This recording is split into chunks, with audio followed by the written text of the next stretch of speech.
We begin today's program in the United States, where DPRK envoy Kim Yong Chol has arrived in Washington for expected talks with Secretary of State Mike Pompeo. He is also likely to meet with U.S. President Donald Trump, at least that's according to media report. The two sides are also expected to lay the groundwork for a second summit. The visit is widely seen as a positive sign in diplomatic efforts that have stalled for months. High-level talks between the DPRK and the U.S. are to be held in Washington. Kim Yong Chol, the vice chairman of the Central Committee of the Workers' Party of Korea, was assigned to bring top DPRK leader Kim Jong-un's letter to Donald Trump. He is Kim Jong-un's right-hand man. He is also Pyongyang's top negotiator in the denuclearization talks with the U.S. Speculation is rife that both will discuss the date and venue for the second summit between the two countries. The first ever DPRK-U.S. summit was held in Singapore last June, a major step to normalize the DPRK's relationship with the U.S. But after that, there has been little progress on the denuclearization agreement, although Trump has mentioned his desire to have a second summit with Kim Jong-un. Because North Korea has tremendous potential, and we'll help them out too, but North Korea has tremendous economic potential. And so I look forward to our meeting with Chairman Kim. We'll set that up. We'll be setting it up in the not-too-distant future. 2 weeks ago, Trump said the location of such a summit would be announced soon. And last week, Kim Jong-un visited Beijing and said he still wanted to pursue a second summit. Can a second summit bring progress for both sides? For more on the DPRK-U.S. dialogue, we are joined in Washington, D.C. Ivan Elan, a senior fellow and director of the Center for Peace and Liberty at the Independent Institute. Also in Washington, Jenny Tang, research analyst at the Stimson Center and managing editor of 38 North. And in our Beijing studio, Zhao Tong, fellow at the Carnegie Tsinghua Center for Global Policy. Welcome to the three of you. I want to start with you, Jenny. Right upon the arrival of the DPRK envoy, the Trump administration already put out what they call as Enhanced Missile Defense Plan, singling out DPRK as the threat. What are we looking at? Mixed signals?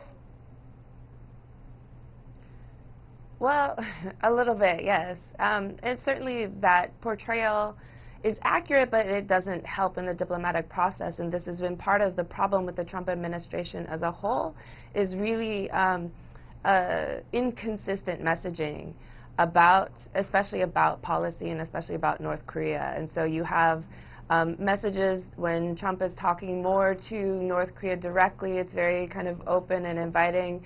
When he's talking to domestic audiences, then we get back to this narrative now of, you know, it's still a threat. So he uses it when he wants to, and when it's not convenient, when it helps him, he will, you know, say, oh, the threat is over. So right. it certainly doesn't help the diplomatic process, and we've seen this kind of across the board on all of the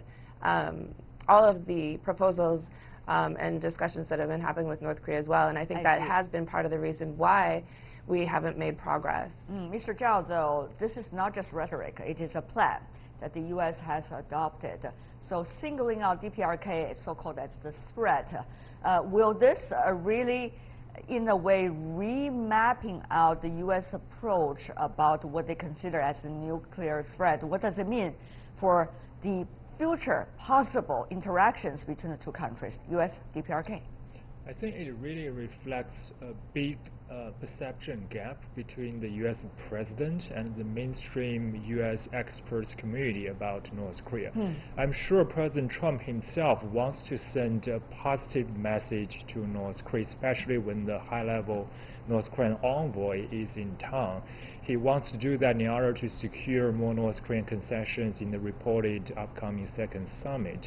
However, the overall threat perception towards North Korea within the mainstream U.S. experts community has not changed. They still see North Korea posing real threat to U.S. security interests as well as that of their allies. So this statement within the newly released Missile Defense Posture Review report is a demonstration of that mainstream concern. Okay. So we will see this continuing for the foreseeable future. Mr. Zhao, though, I want to clarify one thing with you. You're an expert about the nuclear issue. So what does that mean?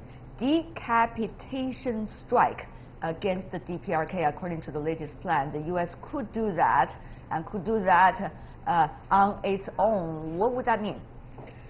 I think in this document prepared by the military, that refers to an extreme scenario in which the United States detected an imminent North Korean nuclear attack. So under those conditions, the U.S. military is ready to conduct military operations to take out the North Korean leaders, the commander-in-chief, in order to destabilize disable the North Korea from launching their nuclear weapons at the United States. We should remember this, the military document, they always prepare for the worst case scenarios. Right. But again, this can be seen by North Korea as a message not in goodwill, and therefore could pose additional obstacles for their bilateral engagement.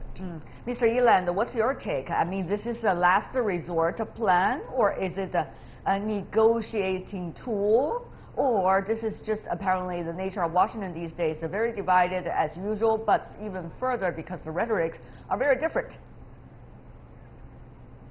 Well, first of all, I think that's right. The military has contingencies for everything, and this is a preemptive attack plan if they detect the threat of nuclear readiness or super readiness on the part of North Korea to launch an attack on the U.S. So from a military point of view, it makes sense to plan that way. Now, when it gets into the public, like it has, that's not conducive to negotiations, I don't think, unless you're trying to carrot and stick. You're trying to threaten them with one hand and get more concessions on the other. And of course, there is a difference between the policy establishment, and that goes right up to Secretary of State Pompeo and National Security Advisor Bolton, and also the chief negotiator Steve Biegun. They're all more hawkish on North Korea and suspicious than the president is. And I think the real key question is here is, does Trump really expect to get anything out of those negotiations, or is he using it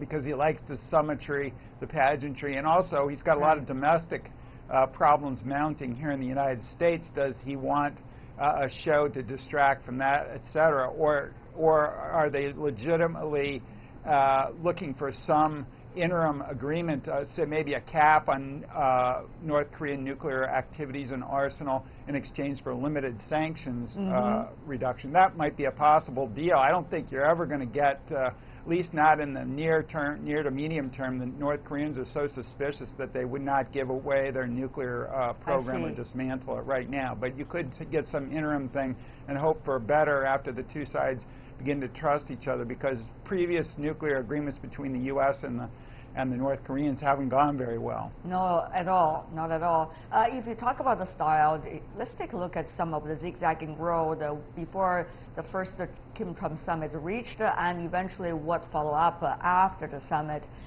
Is the presence of DPRK official Kim Yong Chol a positive sign for the second summit to go ahead? We want to take a look at the history, recent history. Last year, May the 24th, Trump abruptly canceled the planned summit with Kim Jong-un. Barely a week later, on June the 1st, Kim Yong Chol arrived to deliver a letter from Kim Jong-un to Donald Trump. Trump then announced the June the 12th summit was back on. This month, Kim Yong Chol is expected to meet U.S. Secretary of State Mike Pompeo this Friday. Kim Yong Chol's appearance in Washington foreshadows, some say, the possibility of a second summit. Diplomats are now speculating that the summit will occur in early February in Vietnam. We did see some media reports about that, but there's not at all some open source confirming. Now, Jenny, you're in Washington. You're interacting with people in the circle about the DPRK issue on a very frequent basis. What can be the nature, if there is a second one, let's just say in the middle of this year, given the time that we could have, what the most can the two sides work out with? Well, I think we need to be very realistic about what can be done in a summit. You know, we're not talking about getting a comprehensive agreement here, but North Korea has put stuff on the table already, right? It said it's willing to decommission the facilities at Yongbyon to stop its fissile material production programs, at least the declared ones, offering inspections. So there is sort of already an offer there that we should be taking advantage of, we should be trying to get. And the question is what are the corresponding measures that the U.S. is willing to take in order to get North Korea to do those things? So I think, you know, in this next summit, that's really what we need to see is a couple of concrete, practical, implementable steps as here are the next steps that we're doing together to build the trust and a commitment to keep negotiating and to open up that real negotiating mechanism that would be presumably between Begin and Chae Sun-hee to really start to work out the details and get us to a more comprehensive or at least a more technical discussion that you can't have at a summit level. I think if we can do those things, then the summit serves an important purpose, actually, in keeping the momentum and keeping us moving forward. Jenny has been mentioning one of those issues that we have been talking since the very first summit, isn't it? That is, what are those concrete, you know, pragmatic and implementable? These are the adjectives also Jenny used earlier. So, Mr. Zhao, shed some light for us here. What could be those that you can propose to, let's just say, the Trump administration as a scholar, that they can do and they can at the same time interact with the DPRK to see how the other side will implement at the same time their promises? Yeah, that's exactly the biggest challenge today. So-called the parallel. Yeah, we saw General Kim in town. That shows a serious political commitment to the summit from the highest level of the North Korean leader. However, that doesn't mean that both sides are ready to discuss substantive concrete measures that are the real issue that needs to be addressed at the second summit. What are these real issues that you are saying? Right. So North Korea offered, you know, to shut down part of the Yongbyon nuclear complex. Yes. The U.S.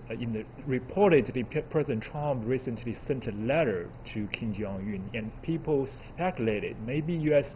has been making a demand, for example, asking North Korea to dismantle some of its ICBMs. Those negotiations cannot be done quickly. How to dismantle ICBMs? Where, you know, where to send inspectors? Right. What's the process? That needs long-term operational level negotiations. Yeah, but at the same time, I'm asking you, Mr. Zhao, while trying to detail what the DPRK could do in order to fulfill what it offered to the United States on a step-by-step basis, what can the U.S. also do on a step-by-step basis to offer to DPRK so that the interaction could really begin, at least? I do think U.S. should seriously consider the option of setting up a liaison office between U.S. and North Korea, maybe in Pyongyang. Having a constant channel that is available is very important for ongoing negotiations. And North Korea also badly wants to improve bilateral relations, and that liaison office could be a very good symbol of American commitment to improve bilateral relations. And also, it's possible that U.S. can seek some sanction relief, maybe limited, maybe temporary for North Korea, in order to facilitate the inter-Korean economic engagement, such as to reopen the Kaesong Industrial Complex or to reopen the Mount Kamgang tourist site. Those are very important between the two Koreas, but those measures also requires long-stay discussions. We need to start those operational level discussions as soon as possible. Operational level, that's the difficult level, I guess, for now. It seems that's always the shuttling diplomacy on the very top, Mr. Yeland. Meanwhile, about that too, I mean, if you see what the figures in the Trump administration top level, it is Secretary Pompeo and National Security Advisor Bolton. The latter, at least, has been being described as hawkish, to say the least, on the DPRK issue as well. Secretary Pompeo, though, of course, has been instrumental in putting the first summit together. One would assume he would like things to move forward, probably even further. But how do you see these? From the analysis like this, how can we go to the next layer of the pragmatic negotiations and also the grassroots from the official side, from both sides, particularly the U.S. side? How would that begin? Well, I think one key factor is to get the North Koreans to actually tell us what they have. They can dismantle this or dismantle that, and that may be what they'll have to settle for. But I think, you know, if you could get some sort of an inventory of the facilities and the weapons they have, that we should give them significant sanctions relief for that, because at least we know what they have. What is the significant sanction relief you're talking about, sir? Mr. Eland, what kinds of relief you're talking about and can be practical at the very beginning to implement? Well, I think, you know, it wouldn't be complete. We have fairly grinding sanctions against them, but of course they still get a lot of stuff through China and that sort of thing. So, I mean, the international pressure is one thing, and I think that's significant. You know, we try to interdict their vessels and that sort of thing. I mean, you can start with some of that, but and you know, there's all sorts of stuff you can pull off some of the sanctions on trade, etc. Financial, maybe. We'd have to see, but certainly you don't want to go all the way. But if they do, that would be one showing that they were very serious about doing this if they gave us a list of what they have. Of course, they don't want to do that because they're a very secretive society, and they feel that if they do that, it's a threat to their security. So it's a major stumbling block. That's why two sides have to offer in some concrete details, at least for the very beginning, to start, so that both have certain kinds of levels of confidence. And Mr. Zhao, to you, once again, what about that? How can we involve, or how can the two countries involve lower level real diplomats and scholars that are in the field to begin their work of discussion? What kind of precondition that would require? Meanwhile, once again, what would be the detailed offer that U.S. could have as the start as an observer? What would you say? Well, on the key issue that everyone is talking about, which is lifting some economic sanctions, I think what kind of economic sanctions? Right, I think the United States can do it through two possible ways. One is to make some changes to previous UN Security Council resolutions. That is difficult. That requires consensus within the UN Security Council, and it's a lengthy process. The second option is to grant some temporary exemption of certain economic interactions between North Korea and the outside world. I think that's more practical, and certainly it should be considered. The good news is it is reported that the Americans' Special Representative Biggen is now in Sweden, hopefully meeting with the North Korean senior official Ms. Choi Sang-hui, who is responsible for nuclear negotiations. So I think some of these concrete measures might be already discussed there. We hope so. Ms. Tao, your thoughts about that, particularly now when the U.S. is now apparently hesitating for giving out anything specific as the starting point to encourage DPRK also to do the same. What about DPRK's neighbors, China, South Korea particularly, can do?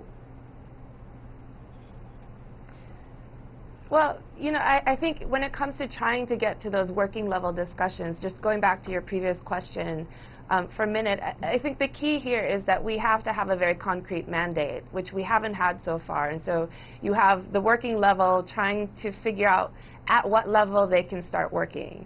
And I think that's why, again, having the second summit, and if we can have a couple concrete mandates come out of that, say talk about the decommissioning of, say for instance, the Yongbyon facilities, you know, that's when you hand it down to the negotiators to work out the details, so that they have something specific that they're working on, and that they have, you know, specifics on both sides. This is what we need to discuss about Yongbyon. This is what we need to discuss about what the U.S. is doing, whether it's, you know, political declarations, whether it's some sanctions relief, whatever that is set as a concrete step as the next steps we're taking at that summit. I think, you know, other countries, what we see is that everyone's very supportive of continued diplomacy. Everyone wants to see more concrete actions.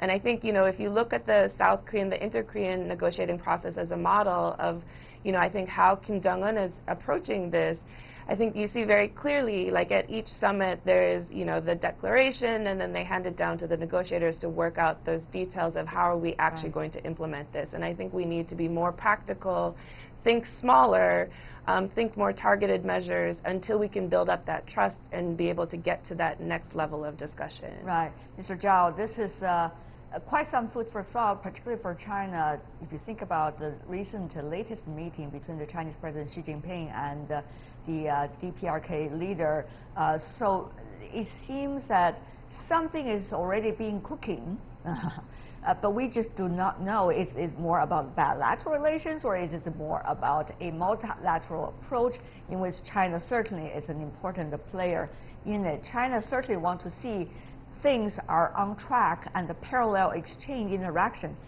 begins to go. Yes, I think in the recent meeting between the Chinese president and North Korean leader Kim Jong China really showed its support to the continuing North Korea-U.S. negotiation. I think China made it very clear to North Korea, if North Korea is committed to making more progress on the denuclearization issue, it has Chinese support. And China also sent a signal to the outside world that other countries should also take into consideration the legitimate security concerns of North Korea. I think China has played its role. Now it is ready for other major players to play their part. Zhao Tong, Jenny Tao, and Ivan Neeland, really appreciate it. Thank you so much for being with us.